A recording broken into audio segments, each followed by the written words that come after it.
در پر تیرے غریب نواز، غریب آئے ہیں در پر تیرے غریب نواز، کرو غریب نوازی میرے غریب نواز۔ تمہارے در کی کرامت یہ بارہا دیکھی، تمہارے در کی کرامت یہ بارہا دیکھی، غریب آئے ہیں اور بن گئے غریب نواز، غریب آئے ہیں اور بن گئے غریب نواز۔ تمہاری ذات سے میرا بڑا تعلق ہے، تمہاری ذات سے میرا بڑا تعلق ہے، تمہاری ذات سے میرا بڑا تعلق ہے کہ میں غریب بڑا اور تم بڑے غریب نواز، کہ میں غریب بڑا اور تم بڑے غریب نواز۔ نہ مجھ سا کوئی گدا ہے نہ تم سا کوئی کریم۔ گدا یعنی مانگنے والے کو کہتے ہیں، سوال کرنے والے کو کہتے ہیں۔ نہ مجھ سا کوئی گدا ہے نہ تم سا کوئی غریب، نہ در سے اٹھوں گا بے کچھ لیے غریب نواز، نہ در سے اٹھوں گا بے کچھ لیے غریب نواز۔ زمانے بھر سے مجھے کر دیا غنی سید، میں صدقے جاؤں تیرے جوگ کے غریب نواز۔ اور بہت اچھے انداز میں کہا کہ خواجہ ہند وہ دربار ہے اعلیٰ تیرا، خواجہ ہند وہ دربار ہے اعلیٰ تیرا، نہیں کبھی محروم نہیں مانگنے والا تیرا، کبھی محروم نہیں مانگنے والا تیرا۔ معزز و محترم بزرگوں اور دوستوں، ہم عمر و نوجوان ساتھیوں، عزیز پیارے بچوں، السلام علیکم ورحمۃ اللہ وبرکاتہ۔ بحمد تعالی و بکرم مصطفیٰ صلی اللہ علیہ وآلہ وسلم، آج ہم اور آپ پھر سے ایک مرتبہ جمعہ کریم کی سعادتوں سے بہرور ہو رہے ہیں۔ اللہ تبارک و تعالی اس کی برکتوں، رحمتوں، عنایتوں سے مجھے اور آپ کو مالا مال فرمائے۔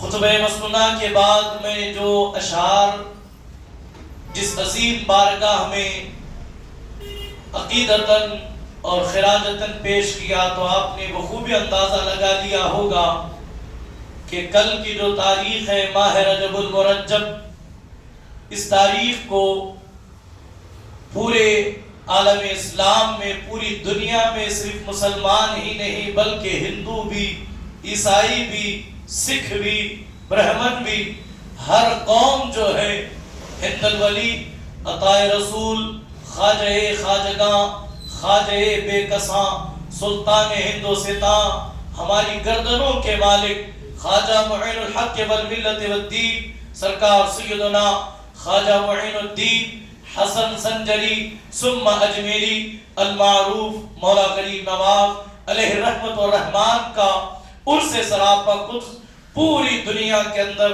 عقیدت مندان اولیاء اور عاشقان غریب نواز بڑی ہی تذک و احتشام کے ساتھ آپ کا عرس مناتے ہیں، اور اپنی عقیدتوں کے، محبتوں کے نذرانے مولا غریب نواز کی بارگاہ میں نچھاور کرنے کی سعادت حاصل کرتے ہیں۔ تو اسی لیے ہم بھی مولا غریب نواز کی بارگاہ میں خراج عقیدت و محبت پیش کرنے کی غرض سے یہاں حاضر ہیں، اور آج کے جمعہ میں ہم یہ دیکھیں گے مولا غریب نواز اور خدمت خلق، یعنی کہ سرکار غریب نواز علیہ رحمت و رضوان نے اپنی حیات مبارکہ میں جو اللہ کی مخلوق کی جو خدمت کی، جو ان کے ساتھ کھڑے رہے، جو ان کی تکلیفوں میں، ان کی مصیبتوں میں اور ان کے ہر سکھ دکھ میں جو آپ مولا غریب نواز کا کردار ہے، اس کے چند جھروکے، اس کی چند جھلکیاں اللہ کی توفیق سے میں آپ کے سامنے اس امید سے رکھوں گا کہ ہم جس طریقے سے مولا غریب نواز کی بارگاہ میں عقیدت و محبت کا نذرانہ پیش کرتے ہیں اور ان کی محبت کا دم بھرتے ہیں، اسی طرح ہم ان کے ہر فرمان کو، ان کے عمل کو، ان کے اخلاق کو اور ان کی نقش قدم پر چلتے ہوئے زندگی گزارنے کی بھی توفیق جو ہے اللہ سے مانگیں گے اور اسی نقش قدم پر چلنے کی کوشش کریں گے۔ اللہ کریم ہم تمام کو مولا غریب نواز کے عرس کی برکتوں سے مالا مال فرمائے۔ آئیں سب سے پہلے اپنی اور ساری کائنات کے مرکز عقیدت حضور رحمت للعالمین خلاصہ کائنات معصوم آمنہ عبداللہ کے در یتیم حضور احمد مجتبی محمد مصطفیٰ ارواحنا روحی فدا صلی اللہ علیہ وآلہ وسلم کی بارگاہ گوہر بار میں عقیدت و محبت کے ساتھ ایک مرتبہ بآواز بلند درود پاک کا ہدیہ پیش کریں۔ اللہم صلی علی سیدنا و مولانا محمد مبارک وسلم۔ الصلاة والسلام علیک یا رسول اللہ، الصلاة والسلام علیک یا حبیب اللہ، الصلاة والسلام علیک یا نبی اللہ، الصلاة والسلام علیک یا جد الحسن والحسین وعلى آلک واصحابک شفیعنا یوم الجزاء۔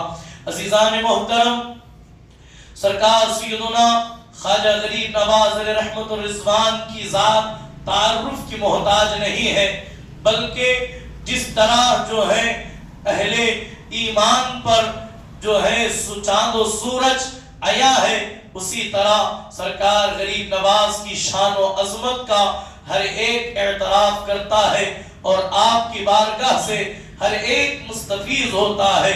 ہندوستان کی سرزمین پر سرکار سیدنا خواجہ غریب نواز کی شان کس انداز میں ہے کہ آپ کو ہندوستان کے اندر سردار اولیاء اور شہنشاہ ہندوستان کے نام سے ہمیشہ دنیا یاد کرتی ہے اور کرتے رہے گی۔ سرکار غریب نواز علیہ رحمت و رضوان جو ہے سنجر کے ایک چھوٹے سے علاقے میں پیدا ہوئے اور وہاں سے آپ نے علم دین حاصل کیا اور مدینہ منورہ پہنچے اور اللہ کے رسول علیہ السلام نے آپ کو ہندوستان کی ولایت عطا فرمائی اور ہندوستان کا نقشہ آپ کو دکھایا گیا۔ یہ سارے معاملات ہمارے سامنے ہیں کہ کس طریقے سے ہندوستان کی سرزمین آپ کی آمد سے پہلے یہ ہندوستان جو ہے وہ کفرستان تھا، ہر طرف کفر تھا، ہر طرف گمراہی تھی، ہر طرف شرک تھا، بلکہ ہر طرف گمراہی کے اور کفر کے اندھیرے ہی اندھیرے تھے۔ تو اللہ کے رسول علیہ السلام نے مولا غریب نواز کو ہندوستان کی سرزمین پر ہندوستان کی جانب ایک اہم مشن کے لیے ایک بڑے مقصد پر آپ کو فائز کر کے اہل ہند کی طرف بھیجا گیا۔ اس سے قبل یہاں میں آپ کی توجہ چاہوں گا، دیکھیں اللہ کے جو اولیاء ہیں، اللہ تبارک و تعالی نے قرآن مقدس کے اندر صراحت کے ساتھ اعلان کیا کہ الا ان اولیاء اللہ لا خوف علیہم ولا هم یحزنون، کہ تحقیق اللہ کے ولیوں کو نہ کسی چیز کا خوف ہے، نہ انہیں کسی چیز کا ڈر ہے، نہ انہیں کسی چیز کی خواہش ہے، وہ صرف چاہتے ہیں کہ ان کا رب ان سے راضی ہو جائے، ان کا نبی ان سے راضی ہو جائے۔ اس کے علاوہ وہ تو آخرت کی بھی فکر نہیں کرتے، وہ تو جنت کی بھی خواہش نہیں کرتے، وہ تو یہی کہتے ہیں رب راضی، جس حال میں رب راضی اس حال میں اولیاء راضی، جس حال میں اللہ راضی اس حال میں اللہ کے جو دوست ہیں وہ راضی برضا ہوتے ہیں۔ یہی وجہ ہے کہ اہل اللہ کہتے ہیں اگر ہم سے رب راضی ہوا تو یہ زندگی کامیاب، اگر نہیں تو ہم سے گلی کے کتے بہتر ہے۔ اسی لیے تو بابا بھلے شاہ نے کہا تھا اٹھ بھلیا چل یار بنا لے ورنہ بازی لے گئے کتے۔ اللہ اکبر۔ تاتاریوں کا ایک ظالم شخص تھا، اس نے حضرت بہلول سے پوچھا تھا اے بہلول یہ تیری داڑھی اچھی ہے یا میرے کتے کی دم اچھی ہے؟ توجہ فرمائیے، بات بہت اہم نقطہ اس میں ہے۔ بہلول جو ہے وہ دیوانہ دنیا انہیں کہتی ہے، لیکن میں کہتا ہوں دیوانے کو دیوانہ مت کہو، دیوانہ بہت سوچ کے دیوانہ بنا ہے، دیوانہ بہت سوچ کے دیوانہ بنا ہے۔ اور اللہ اکبر، بہلول وہ عظیم دانا ہے کہ اس کی زبان سے ایسے ایسے اسرار و رموز نکلتے ہیں کہ دنیا ششدہ رہ جاتی ہے. تو اس تاتاری کے وہ ایک فوجی نے کہا کہ اے بہلول تیری داڑھی اچھی ہے یا میرے کتے کی دم اچھی ہے؟ ذرا دیکھیں سوال کیسا ہے. داڑھی یقیناً سنت رسول ہے، داڑھی یقیناً ایک انسان کی آبرو ہے، ایک مرد کی مردانگی کی علامت اسی سنت رسول سے ہوتی ہے. قربان جائے بہلول مسکرائے، مسکرا کر کے اتنا عظیم جواب دیا جو میرے اور آپ کے لیے یقیناً اس کے اندر بہت زیادہ بہت کئی باتیں قابل غور ہیں. بہلول کہتے ہیں دیکھو اگر میں اپنی زندگی اللہ کی مرضی کے مطابق گزارا، اللہ کے فرامین کے مطابق گزارا اور میرا رب مجھ سے راضی ہوا تو یقیناً میری داڑھی تیرے کتے کی دم سے بہتر ہے. ورنہ بصورت دیگر اگر میں رب کو راضی نہ کر سکا، میرا رب مجھ سے راضی نہ ہو سکا تو میری زندگی کا مقصد یعنی کہ قرآن مقدس کی آیت کے تحت فوت ہو گیا کہ اللہ تبارک و تعالی میری زندگی کا مقصد یہی کہتا ہے وَمَا خَلَقْتُ الْجِنَّ وَالْإِنسَ إِلَّا لِيَعْبُدُونَ. ہم نے جنات اور انسان کو محض اپنی عبادت کے لیے پیدا کیا. تو کہا میرا رب راضی ہوا تو یقیناً میری داڑھی کے بال اچھے ہیں. اگر میں اپنے رب کو راضی نہ کر سکا تو میری داڑھی کے بالوں سے یہ کتے کی دم لاکھ درجہ بہتر ہے. تو اندازہ لگائیں یہ اہل اللہ ہے جو کس قدر اللہ کی منانے کی کوشش میں اللہ تبارک و تعالی کی رضا کی خاطر جو ہے وہ جد و جہد کرتے ہوئے جو ہے وہ ساری حدیں پار کر کے اپنے رب کی خوشنودی حاصل کرتے ہیں. تو عزیزان محترم یہ اولیاء کاملین کا صفت ہے. نہ ہی وہ دنیا کی کسی طاقت سے گھبراتے ہیں، نہ ہی وہ کسی دنیا کی چیزوں کو یا دولت کو یا طاقت کو حاصل کرنے یا کمانے کی خواہش رکھتے ہیں، نہ ہی وہ کسی سے ڈرتے ہیں. وہ صرف اپنے رب سے ڈرتے ہیں، وہ صرف اس کی خوشی چاہتے ہیں، وہ صرف اس کی رضا چاہتے ہیں. ان میں ایک نام حضرت سیدنا معین الدین حسن سنجری ثم اجمیری مولا غریب نواز کا ہے. عزیزان محترم ذرا دیکھیں سرکار غریب نواز علیہ رحمت و رضوان کو جب ہندوستان کی ولایت عطا کر کے بھیجا گیا تو مولا غریب نواز ہندوستان آنے سے پہلے ایسا نہیں کہ کوئی ہندوستان کے اندر دین کا پیغام لے کر کے نہیں آیا، کوئی داعیان دین نہیں آئے، بلکہ بہت سارے لوگ دین کا پیغام لے کر ہندوستان آئے لیکن ان کا دائرہ محدود تھا. وہ ایک علاقے کے اندر وہ خدمات انجام دیتے رہے. کئی بادشاہ جو ہے ہندوستان کی سرزمین پر تلوار کی زور پر جو ہے وہ قبضہ جمانا چاہتے تھے، لیکن ہندوستان کی تاریخ ہے کہ ہندوستان کی تلواروں سے بڑی بڑی طاقتیں ٹکرانے کی جرت نہیں کرتی. حضور علیہ السلام نے جو ہند کی جو خصوصیات بیان کی ہیں ان میں ہندوستان کی چمکتی ہوئی تلواروں کا بھی ذکر ملتا ہے. میں اس کی طرف نہیں جاتا. دیکھیں جو ہے سلطان شمس الدین التمش یا شہاب الدین غوری جو ہے ہندوستان پر 1,00,000 کا لشکر جرار لے کر کے آتا ہے. اس نے پوری طاقت کے ساتھ ہندوستان پر حملہ کیا لیکن ہندوستان کو فتح نہیں کر سکا. 1,00,000 کا لشکر جرار ہے اور وہ ہندوستان کی تلواروں کا مقابلہ، وہ 1,00,000 تلواریں ایک بہت بڑے عظیم بادشاہ کا مقابلے کے اندر جو ہے وہ ہار گئی ان کی تلواریں اور بالآخر شہاب الدین غوری کو ہندوستان سے پلٹنا پڑا.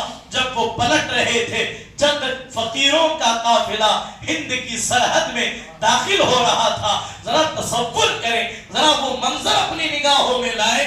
جب شہاب الدین غوری جا رہا ہے، غریب نواز ہندوستان آ رہے ہیں، اللہ اکبر ملاقات ہوئی. شہاب الدین غوری نے غریب نواز کی جو ہے وہ قدم بوسی کی اور غریب نواز نے پوچھا کیا حال ہے؟ تو اس نے کہا پوری طاقت کے ساتھ ہند پر حملہ کیا لیکن ہندوستان کو حاصل نہیں کر سکا، فتح نہیں کر سکا، اس لیے واپس پلٹ رہا ہوں. تو حضرت غریب نواز سے پوچھا گیا آپ کہاں جا رہے ہیں؟ تو غریب نواز نے کہا میں بھی ہند کو فتح کرنے جا رہا ہوں، میں بھی ہند کو، کفرستان کو جو ہے وہ اللہ اور اس کے رسول کے پیغام کا جو ہے ایک عظیم انقلاب برپا کرنے جا رہا ہوں. شہاب الدین کہے لگا کر ہنسنے لگا ہم 1 لاکھ کا لشکر لائے، ہم سے نہیں ہو سکا. یہ فقیروں کی چند ٹولی، یہ وفد جو چند پر مشتمل ہے، جو درجن بھر بھی نہیں ہے، یہ کیا ہندوستان کو فتح کریں گے؟ وہ کہہ کر کے یہ قافلہ آگے بڑھا. یہاں حضرت سیدنا مولا کائنات حیدر کرار شیر خدا علی المرتضی کرم اللہ تعالی وجہ الکریم کا قول مجھے یاد آتا ہے. توجہ فرمائیے، جو کہتے ہیں کہ دین اسلام طاقت کی زور پر پھیلا، تلوار کی زور پر پھیلا اور تلوار کی نوک پر جو ہے وہ لوگوں کو زبردستی کلمہ پڑھایا گیا. یہ کس قدر جو ہے اسلام اور پیغمبر اسلام اور تعلیمات اسلام پر یہ بدنما دھبا ہے. میں آگے عرض کروں گا، ذرا دیکھیں مولا کائنات باب العلم کے زبان سے جو جملے ادا ہو رہے ہیں. حضرت سیدنا مولا کائنات نے کہا دنیا کے اندر 2 قسم کی تلواریں ہیں، دنیا کے اندر 2 قسم کی تلواریں ہیں. ایک تلوار وہ ہے جو ایک کو 2 کر دیتی ہے. بات سمجھ میں آ رہی ہے آپ کو؟ 2 قسم کی تلواریں ہیں.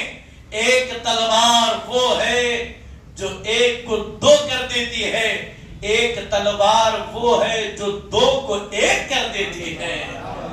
فرمایا جو ایک کو 2 کر دے وہ لوہے کی تلوار ہے اور جو 2 کو 1 کر دے وہ اخلاق کی تلوار ہے. ہندوستان کی سرزمین پر مولا غریب نواز کا یہ وفد پہنچا ہے. اللہ کے رسول علیہ السلام کے حکم کی اور اللہ کا دین لے کر، رسول اللہ کا پیغام لے کر غریب نواز اس ہندوستان کی کفرستان میں پہنچے ہیں. لیکن دنیا نے دیکھا آپ کے اخلاق کیا ہے، آپ کی کردار کیا ہے، آپ کا نمایاں رول کیا ہے.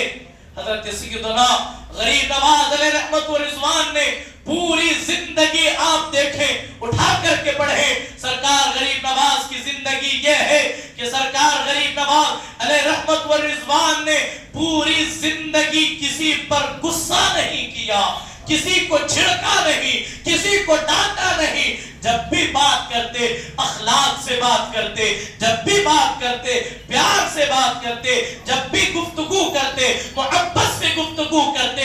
یہی وجہ ہے جب ہندوستان کی سرزمین پر جب مولا غریب نواز نے دعوت دین کا جو ہے وہ مشن شروع کیا، ہر طرف سے لوگ جو ہے وہ کفر سے نکل کر اسلام کے دامن میں آنے لگے. اسی ہندوستان کے اندر جو بہت بڑا راجہ تھا جسے راجہ پرتھوی راج چوہان کہتے ہیں، اب اسے یہ خیال آنے لگا دیکھتے ہی دیکھتے اس فقیر کی طرف لوگ بڑی تیزی کے ساتھ جا رہے ہیں، کہیں ایسا نہ ہو کہ میری حکومت میں زلزلے پیدا ہو جائے، میری حکومت نیست و نابود ہو جائے، میری پلہ کہیں پلٹ نہ جائے. اس فقیر کی طرف لوگ اس قدر تیزی کے ساتھ جا رہے ہیں تو اس نے ایک پلان بنایا، کسی نہ کسی طریقے سے کسی کو تیار کیا جائے تاکہ وہ اس فقیر کا کام تمام کر دے، قصہ ختم کر دے. تو لہٰذا ایک بہت جو ہے ماہر جو ہے وہ تلوار باز کو،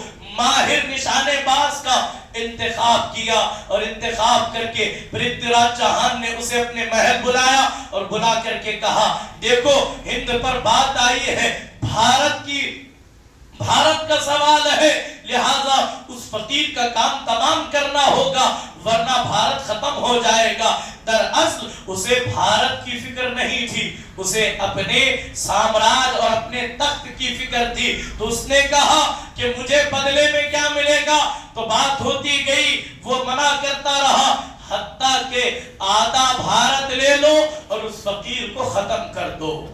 ایک فقیر اور ایک درویش کے لیے اتنا بڑا انعام کہ اس کے لیے آدھا بھارت دینے کے لیے اس وقت کا راجا تیار ہوگا. وہ فقیر کی شان یہ ہے، وہ کہتا ہے تو جو بیٹھتا ہے بیٹھا ہی رہ جاتا ہے، وہ کہتا ہے کہ جو کھڑا رہے کھڑا ہی رہ جاتا ہے. اللہ اکبر. اس کی شان کا عالم یہ ہے کہ اللہ اکبر اس کے ایک اشارے سے پورا انا ساگر اس کے کاسے میں نظر آتا ہے. وہ ایسا درویش، وہ ایسا قلندر علی ہے. قربان جائے. بات ہوئی جب وہ پہنچا حضرت غریب نواز محبت کا پیغام لوگوں کو دیکھ رہے ہیں، لوگوں کو خطاب کر رہے ہیں. ان کی گفتگو ہماری گفتگو کی طرح لفاظی نہیں، وہ گھما پھرا کے بات نہیں کرتے، آسان الفاظ میں آسان گفتگو کیوں کہہ رہے ہیں. لوگوں، ساری مخلوق اللہ کا کنبہ ہے، ساری مخلوق اللہ کا کنبہ ہے. جو مخلوق کی خدمت کرتا ہے خدا اس سے خوش ہو جاتا ہے، جو مخلوق کا کام کرتا ہے خدا اس کا کام کرتا ہے. یہ سرکار غریب نواز جو پیغام دے رہے ہیں، گویا کہ اسی کو کسی شاعر نے اس زبان اپنے الفاظ کا جامع اس طریقے سے پہنایا. کرو مہربانی تو محل زمین پر خدا خوش ہوگا عرش بری پر. اور کہا کہ درد دل کے واسطے پیدا کیا انسان کو، درد دل کے واسطے پیدا کیا انسان کو، ورنہ عبادت کے لیے کچھ کم نہ تھے. کر رو بیا میری نماز سے بہتر بھی اللہ کی مخلوق تھی فرشتوں کی، وہ ہم سے بہتر نماز پڑھتے ہیں، وہ ہم سے بہتر تسبیح پڑھتے ہیں، وہ ہم سے بہتر جو ہے وہ اللہ کی کبریائی بیان کرتے ہیں. پھر ہمیں کیوں پیدا کیا گیا؟ ہمیں اس لیے پیدا کیا گیا کہ ایک انسان دوسرے انسان کے کام آئے، ایک انسان دوسرے کو گرنے نہ دے، ایک انسان دوسرے انسان کی حوصلہ اور ڈھارس بن کر کے زندگی گزارے. تو المختصر مولا غریب نواز کہتے ہیں ساری مخلوق اللہ کا کنبہ ہے. جو مخلوق کی خدمت کرتا ہے خالق اس سے راضی ہو جاتا ہے. بات مکمل ہوئی، سب مل کر کے چلنے لگے. حضرت سیدنا غریب نواز نے اس نوجوان کو دیکھا، اس نوجوان کو دیکھا جو گھر سے نکلنے سے پہلے پرتھویراج چوہان سے ایک معاہدہ، ایک ایگریمنٹ کر کے اپنے جو ہے وہ نیزے، اپنی چاقو کو وہ زہر میں اپنے خنجر کو بجھا کر کے لایا تھا. دیکھیں پرانی تاریخ جب ہم پڑھتے ہیں تو یہ بات پتہ چلتی ہے. لوگ اپنے خنجر کو زہر کے اندر اس لیے ڈبا کر کے لے جاتے تھے کہ اگر خنجر کے وار سے آدمی نہ بھی مرے، صرف کٹ لگ جائے تو زہر اپنا اثر دکھائے گا اور وہ شخص جو ہے وہ مر جائے گا. تو اب جو ہے سب اٹھ کر کے جانے لگے، صرف وہی شخص بچا. اللہ اکبر. غریب نواز اس کی طرف دیکھ کر کے مسکرائے، مسکرا کر کے کہا اے نوجوان، سب نے اپنا کام کر لیا لیکن تو نے ابھی تک کوئی کام نہیں کیا. چل اٹھ جلدی سے، تو جس کام کے لیے آیا ہے وہ کام کر گزر. وہ کام کرتا کیوں نہیں؟ اس نوجوان نے ہڑبڑاہٹ سے کہا اے معین الدین، میں صرف اور صرف آپ کا پیغام سننے کے لیے، آپ کی تقریر سننے کے لیے، آپ کا بیان سننے کے لیے آیا تھا. اللہ اکبر. جو اللہ کی معرفت حاصل کر لیتا ہے، جو اللہ کو پہچان لیتا ہے، وہ کائنات کے ہر راز کو جان جاتا ہے.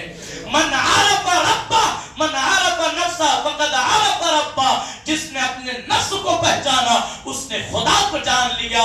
تو اللہ اکبر. وہ خدا جس نے مولا غریب نواز کی نگاہوں میں سارے رازوں کو انکشاف کر دیا.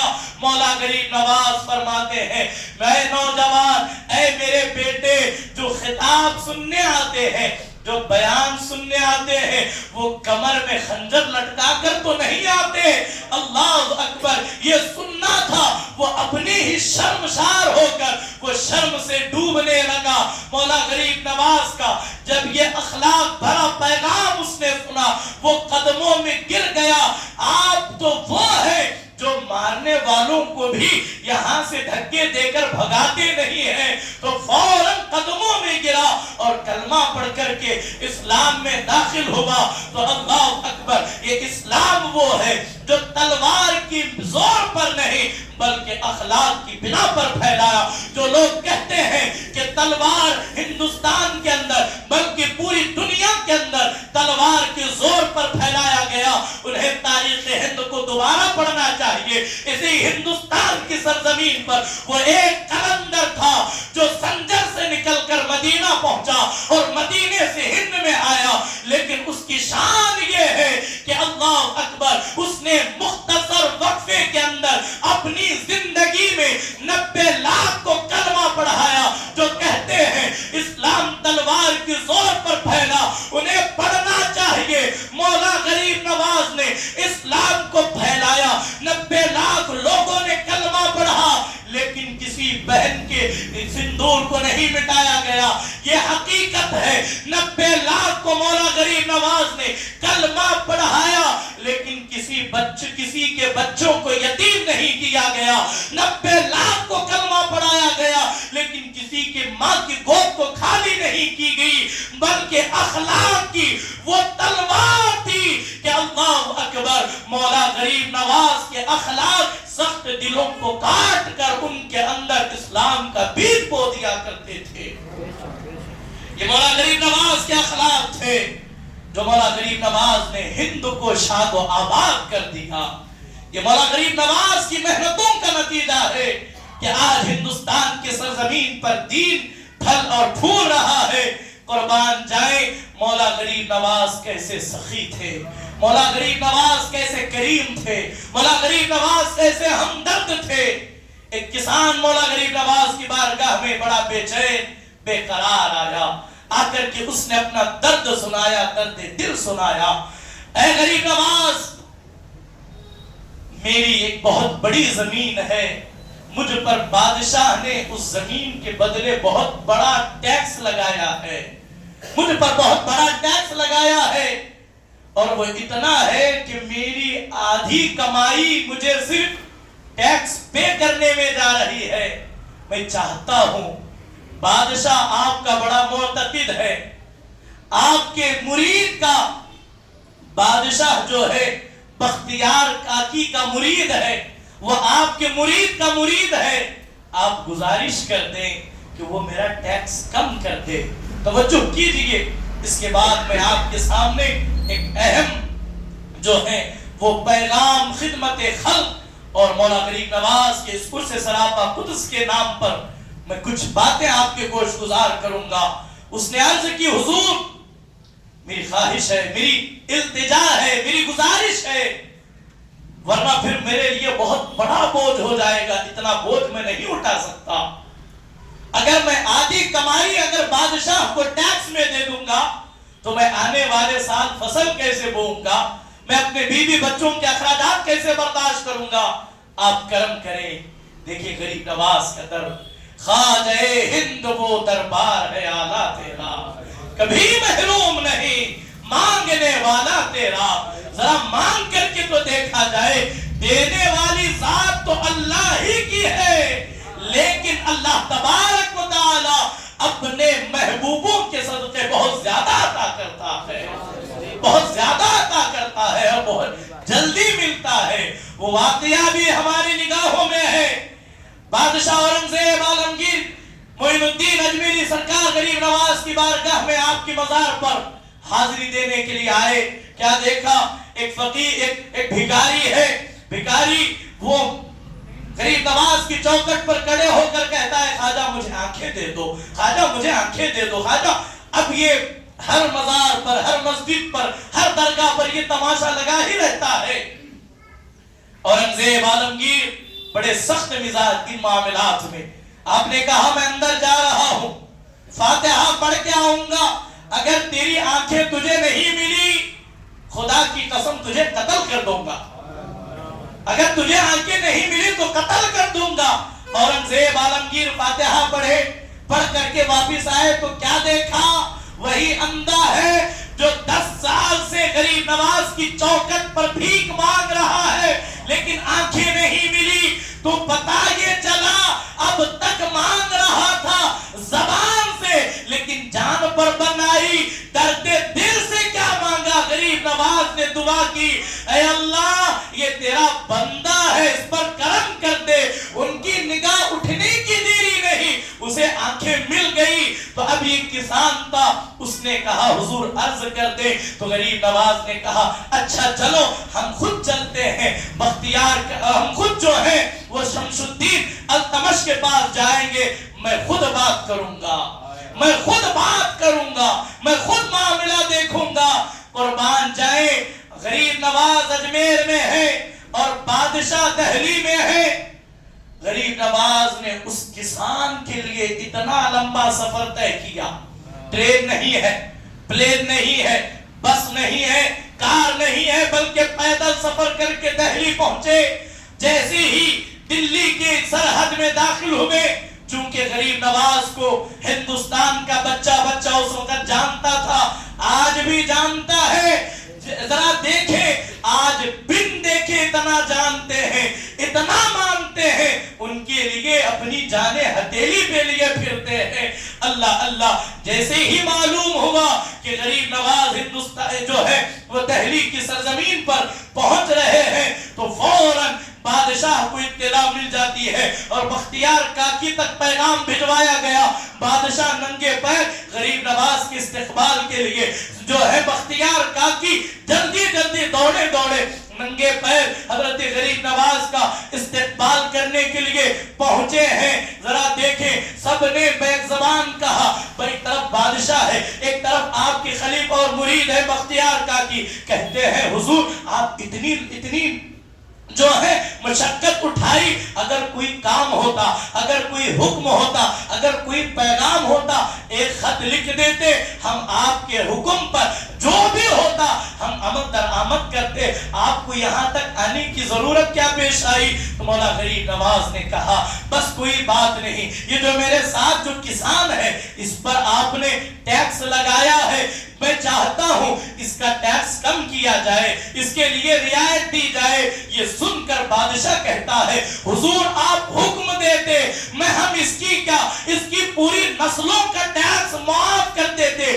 لیکن آپ نے اتنی زحمت اور اتنی تکلیف کس لیے اٹھائی؟ تو سنے مولا غریب نواز نے حدیث رسول کو پڑھ کر کے دنیا کو کیا تعلیم دی. مولا غریب نواز کہتے ہیں جو اللہ کی مخلوق کے کاموں کو آسان کرنے کے لیے جتنے قدم اٹھاتا ہے، اللہ کے وہ ہر قدم اتنا ہی قریب ہوتا چلا جاتا ہے، وہ اتنا ہی قریب چلا جاتا ہے. اور مولا غریب نواز نے کہا میں خط لکھ دیتا، اس کا کام ہو جاتا، ٹیکس معاف ہو جاتا، قصہ ختم ہوتا. لیکن یہ درد دل لے کر کے میرے پاس آیا تھا، یہ دکھی فریاد لے کر کے آیا تھا. میں یہاں جو چل کر کے آیا ہوں، اسے جو دل کو سکون ملا ہے وہ صرف خط لکھنے سے نہیں ہوتا، وہ اطمینان، وہ کیفیت صرف خط لکھنے سے نہیں ملتا. تو یہ مولا غریب نواز کی تعلیم تھی، مولا غریب نواز کا فرمان تھا.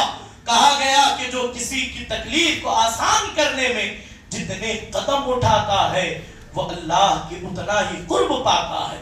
ایک طرف ہم دعویٰ کرتے ہیں خواجہ کا دامن نہیں چھوڑیں گے، غوث کا دامن نہیں چھوڑیں گے. اے غوث و خواجہ و رضا کے ماننے والوں، میں آپ سے سوال یہ کرتا ہوں، ہم صرف نعروں کے حد تک رہ گئے؟ کیا ہمارا وہ کردار ہے جو مولا غریب نواز نے سکھایا تھا؟ کیا وہ ہمارا اخلاق ہے جو مولا غریب نواز نے ہمیں تعلیم دی؟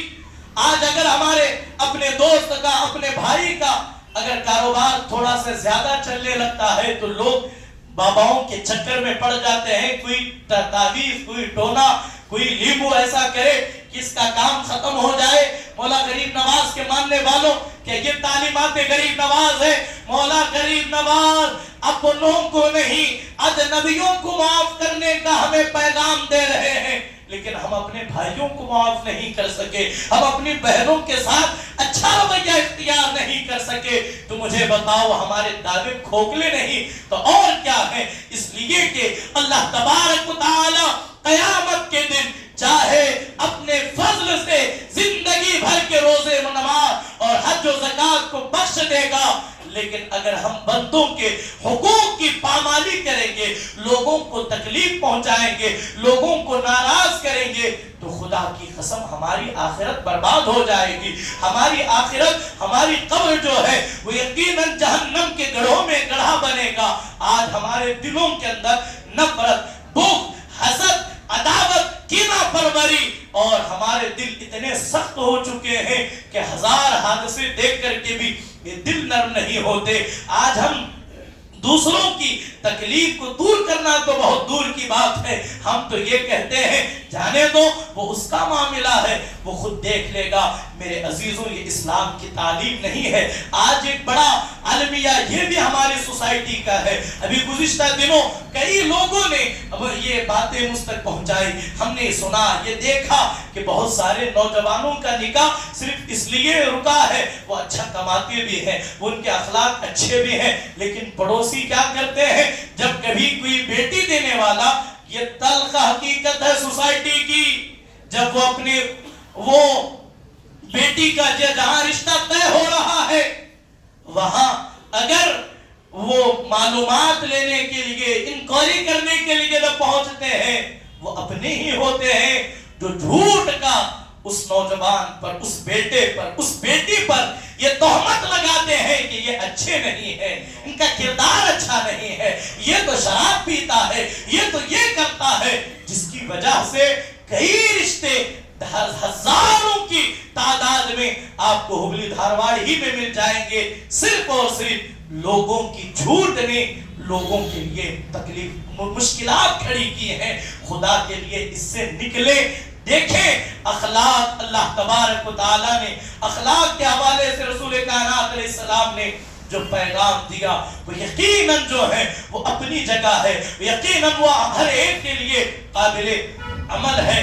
ذرا دیکھیں جو نظری، جس عینت سے، جس چشمے سے ہم دوسروں کو دیکھتے ہیں، اگر وہی چشمہ اگر ہم اپنی اولاد کو لگائیں تو یہی ہونا چاہیے کہ جب تم اپنی بیٹے اور بیٹی کا نکاح طے کرنے لگو تو خود کہو میرا بیٹا شراب پیتا ہے، میرا بیٹا جوا کھیلتا ہے. کیا کوئی کہہ سکتا ہے؟ نہیں میرے عزیزوں. یقیناً جو گناہ کر رہے ہیں وہ قابل مذمت ہے، ان کے گناہوں کی تائید نہیں کی جائے گی. ہم ان کے لیے دعا کریں گے، ہم انہیں نصیحت کریں گے کہ وہ ان برائیوں سے باز آ جائیں، وہ ان برائیوں سے نکل آئیں. یہ صرف میرا نہیں بلکہ آپ کا بھی کام ہے. آپ جتنا جو ہے اپنی سوسائٹی سے، اپنے گھر سے، اپنے الفاظ سے، اپنے زبان سے برائی کو ختم کر سکتے ہیں، بحیثیت مسلمان، بحیثیت خیر امت ہمیں اسے ختم کرنا چاہیے. اگر آپ کا بیٹا شادی کے بعد گناہوں کو چھوڑ سکتا ہے، ذمہ دار بن سکتا ہے، تو لوگوں کی شادیوں میں رکاوٹ نہ بنے، لوگوں کے کاروبار میں رکاوٹ نہ بنے، لوگوں کے لیے مصیبتیں نہ کھڑی کرے. اگر ہماری خاموشی سے کسی کا اچھا مقدر بن سکتا ہے تو کتنی خوش قسمتی کی بات ہے. لیکن آج ہم سوسائٹی میں دیکھتے ہیں کون سی برائی ہے جو ہم میں پائی نہیں جاتی. خدا کے لیے عرس کرنے سے، چھٹی شریف کرنے سے، لنگر کھلانے سے انقلاب نہیں آئے گا. مولا غریب نواز نے ہندوستان کی سرزمین پر جلسے جلوس کر کے دین کو نہیں پھیلایا. ہندوستان میں مولا غریب نواز نے اخلاق سے دین کو پھیلایا، اخلاق سے دین کو پھیلایا، کردار سے دین کو پھیلایا. اور احادیث کریمہ کا نچوڑ آپ کے سامنے رکھ رہا ہوں. صدقہ دینے سے بہتر ہے کہ تم اپنے مسلمان بھائی کو بوقت ضرورت قرضہ دیا کرو. آج یہ چیز ختم ہی ہو گئی. نہ لینے والوں کے اندر ایمانداری ہے، نہ دینے والوں کے اندر ایمانداری ہے. اللہ کے رسول علیہ السلام نے کا فرمان ہے جو کوئی قرضہ دے اور مہلت ختم ہو جائے پھر مزید اسے مہلت دے، میرے مصطفیٰ کہتے ہیں ہر دن اسے اتنی رقم صدقہ کرنے کا اللہ ثواب عطا فرماتا. اس خالق و مالک کے خزانوں میں کمی نہیں ہے. خدایا یہ سارے معاملات سے نکلے، خود اچھے مسلمان بننے کی کوشش کرے، خود بہتر مسلمان بننے کی کوشش کرے. اور یہ چیز بھی معاشرے کے اندر بڑی تیزی کے ساتھ پھیلتی جا رہی ہے. جہاں ہزار برائیاں ہیں وہاں یہ بھی ایک برائی ہے، رشتہ طے نہیں ہوا. حالانکہ یہ میرا عنوان نہیں، مسلسل 1.5 مہینے نکاح کے حوالے سے ہم گفتگو کر آئے ہیں، اس پر تبصرہ ہو چکا ہے، لیکن اخلاق ہمارا کیسا ہونا چاہیے، کردار ہمارا کیسا ہونا چاہیے؟ ہمارا کردار اللہ تبارک و تعالیٰ کی ایک صفت ہے، وہ بندوں کے عیبوں کو ڈھانپ دیتا ہے، وہ بندوں کے عیبوں پر پردہ ڈال دیتا ہے۔ ہم بھی لوگوں کے عیبوں پر پردہ ڈالیں، اللہ ہمارے عیبوں پر پردہ ڈالے گا۔ اگر یہ پردہ نہ ہوتا، اگر یہ اللہ کی کرم نوازی نہ ہوتی، خدا کی عزت کی قسم منبر پر کھڑے ہو کر کے کہہ رہا ہوں، میں کبھی آپ کو منہ دکھانے کے قابل نہیں ہو سکتا تھا، میں کبھی آپ کے سامنے کھڑے ہونے کا متحمل نہیں ہو سکتا۔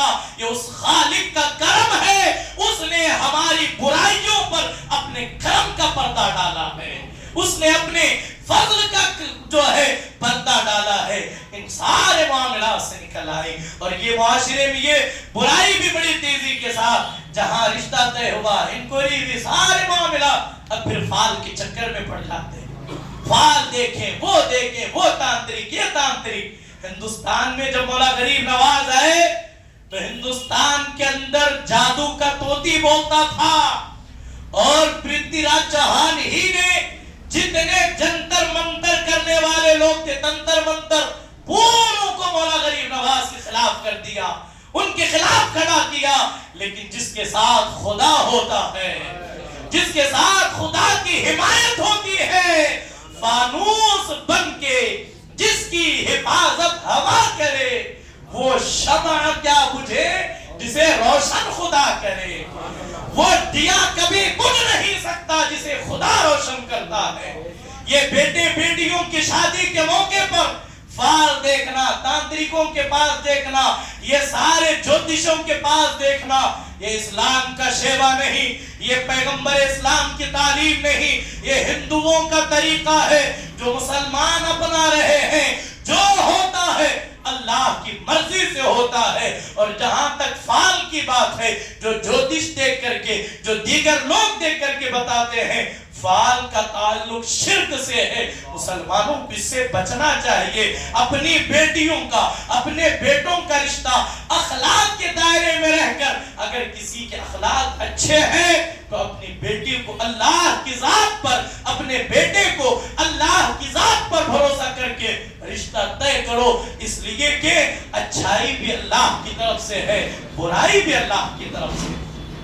یہ مولا غریب نواز کا فرمان ہے، یہ مولا غریب نواز کی تعلیم۔ اپنے اندر اخلاق کو سنبھالیں، اپنی زبان کو میٹھا بنائیں، اپنے بول کو اچھے بنائیں، تو یہی اخلاق ہے۔